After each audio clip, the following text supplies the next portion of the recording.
Première épître de Paul aux Thessaloniciens, chapitre 5. Pour ce qui est des temps et des moments, vous n'avez pas besoin, frères, qu'on vous en écrive. Car vous savez bien vous-même que le jour du Seigneur viendra comme un voleur, dans la nuit. Quand les hommes diront « paix et sûreté », alors une ruine soudaine les surprendra, comme les douleurs de l'enfantement surprennent la femme enceinte, et ils n'échapperont point. Mais vous, frères, vous n'êtes pas dans les ténèbres, pour que ce jour vous surprenne comme un voleur. Vous êtes tous des enfants de la lumière et des enfants du jour. Nous ne sommes point de la nuit, ni des ténèbres. Ne dormons donc point comme les autres, mais veillons et soyons sobres, car ceux qui dorment, dorment la nuit, et ceux qui s'enivrent, s'enivrent la nuit.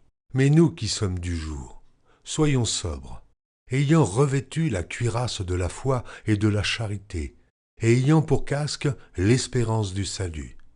Car Dieu ne nous a pas destinés à la colère, mais à l'acquisition du salut par notre Seigneur Jésus-Christ, qui est mort pour nous, afin que, soit que nous veillions, soit que nous dormions, nous vivions ensemble avec lui. C'est pourquoi, exhortez-vous réciproquement et édifiez-vous les uns les autres comme en réalité vous le faites. Nous vous prions, frères, d'avoir de la considération pour ceux qui travaillent parmi vous, qui vous dirigent dans le Seigneur et qui vous exhortent. Ayez pour eux beaucoup d'affection à cause de leur œuvre. Soyez en paix entre vous. Nous vous prions aussi, frères. Avertissez ceux qui vivent dans le désordre, consolez ceux qui sont abattus, supportez les faibles, usez de patience envers tous.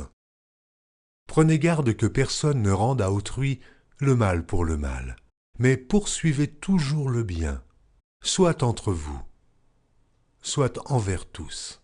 Soyez toujours joyeux, priez sans cesse. Rendez grâce en toutes choses, car c'est à votre égard la volonté de Dieu en Jésus-Christ. N'éteignez pas l'esprit, ne méprisez pas les prophéties, mais examinez toutes choses, retenez ce qui est bon. Abstenez-vous de toute espèce de mal. Que le Dieu de paix vous sanctifie lui-même, tout entier, et que tout votre être, l'esprit, l'âme et le corps, soit conservé irrépréhensible lors de l'avènement de notre Seigneur Jésus-Christ. Celui qui vous a appelé est fidèle, et c'est lui qui le fera. Frères, priez pour nous. Saluez tous les frères par un saint baiser. Je vous en conjure par le Seigneur, que cette lettre soit lue à tous les frères. Que la grâce de notre Seigneur Jésus-Christ soit avec vous.